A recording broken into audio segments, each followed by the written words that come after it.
আর S Bengali ক্লাসরুমে সকলকে স্বাগত। আজকের ভিডিওতে আমি 2026 সালের প্রথম পর্যায়ক্রমিক পরীক্ষার জন্য ক্লাস 9-এর ভূগোল যে অংশটুকু পরীক্ষা হবে সে অংশের মধ্যে বেশ কিছু গুরুত্বপূর্ণ প্রশ্ন নিয়ে আলোচনা করব, যেগুলো পরীক্ষায় আসার মতো প্রশ্ন। তাই আমি চাইবো তোমরা পরীক্ষা দিতে যাওয়ার আগে অন্তত একবার হলেও এই প্রশ্নের উত্তরগুলোতে চোখ বুলিয়ে যেও, আশা করি উপকৃত হবে। তো কথা না বাড়িয়ে শুরু করছি আজকের মূল ভিডিও। প্রথম অধ্যায় গ্রহরূপে পৃথিবী, এই অধ্যায় থেকে 2 নম্বরের যে সমস্ত প্রশ্ন অবশ্যই পড়বে সেগুলো হলো 1. জিওট কি, 2. দিগন্ত রেখা কি, 3. জিওডেসি কি, 4. বেডফোর্ড লেভেল পরীক্ষা কি, 5. কেন্দ্রাতিক বল কি, 6. অভিগত গোলক বলতে কি বোঝায়, 7. IRNSS কি। 3 নম্বরের যে সমস্ত প্রশ্ন অবশ্যই পড়বে সেগুলো হলো 1. জিপিএস কি, এর ব্যবহারগুলো লেখো, এটা 5 নম্বরের প্রশ্ন হিসেবেও আসতে পারে। 2. পৃথিবীর গোলাকার আকৃতির সপক্ষে 3টি প্রমাণ দাও, এটা 5 নম্বরের প্রশ্ন হিসেবেও আসতে পারে। 3. মানুষের আবাসস্থল রূপে পৃথিবীর বর্ণনা দাও, এটাও 5 নম্বরের প্রশ্ন হিসেবেও আসতে পারে। 4. পৃথিবীর আকৃতি অভিগত গোলাকার, ব্যাখ্যা করো।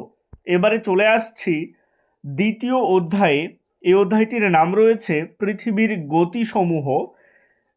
2 নম্বরের যে সমস্ত প্রশ্ন এখান থেকে অবশ্যই পড়বে সেগুলো হলো 1. বামন গ্রহ কাকে বলে, উদাহরণ দাও। 2. কোরিওলিস বল কাকে বলে। 3. ছায়াবৃত্ত কি। 4. উষা ও গোধূলি কি। 5. রবি মার্গ কি। 6. নিশীথ সূর্য কি। 7. অধিবর্ষ বা লিপ ইয়ার কাকে বলে। 8. মেরুপ্রভা কাকে বলে অথবা সুমেরু প্রভা ও কুমেরু প্রভা কি। 9. অপসুর ও অনুসুর অবস্থান বলতে কি বোঝো। এই অধ্যায় থেকে 3 নম্বরের যে সমস্ত প্রশ্ন অবশ্যই পড়বে সেগুলো হলো 1. কুলীন গ্রহ ও বামন গ্রহের মধ্যে পার্থক্য লেখো। 2. অপসুর ও অনুসুর অবস্থানের পার্থক্য লেখো। 3. মহাবিষুব ও জলবিষুবের মধ্যে পার্থক্য লেখো। 4. আবর্তন গতি ও পরিক্রমণ গতির পার্থক্য লেখো। 5. কর্কট সংক্রান্তি ও মকর সংক্রান্তির মধ্যে পার্থক্য লেখো। এই অধ্যায় থেকে 5 নম্বরের যে সমস্ত প্রশ্ন অবশ্যই পড়বে সেগুলো হলো 1. পৃথিবীতে কিভাবে ঋতু পরিবর্তন হয়, চিত্রসহ ব্যাখ্যা করো। 2. পৃথিবীর আবর্তন গতির ফলাফল আলোচনা করো। 3. পৃথিবীর পরিক্রমণ গতির ফলাফল চিত্রসহ আলোচনা করো। 4. চিত্রসহ পৃথিবীর দিন রাত্রির সংগঠন আলোচনা করো। 5. পৃথিবীতে কিভাবে দিন রাত্রি হ্রাস বৃদ্ধি হয় আলোচনা করো।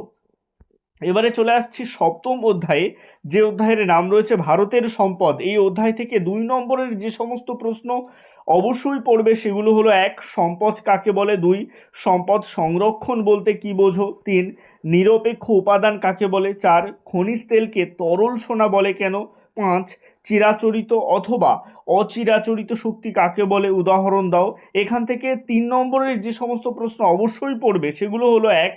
পুনর্ভব ও অপুনর্ভব সম্পদের মধ্যে পার্থক্য লেখো। 2. ভারতে কয়লার ব্যবহার উল্লেখ করো। 3. খনিজ তেলের ব্যবহার লেখো। 4.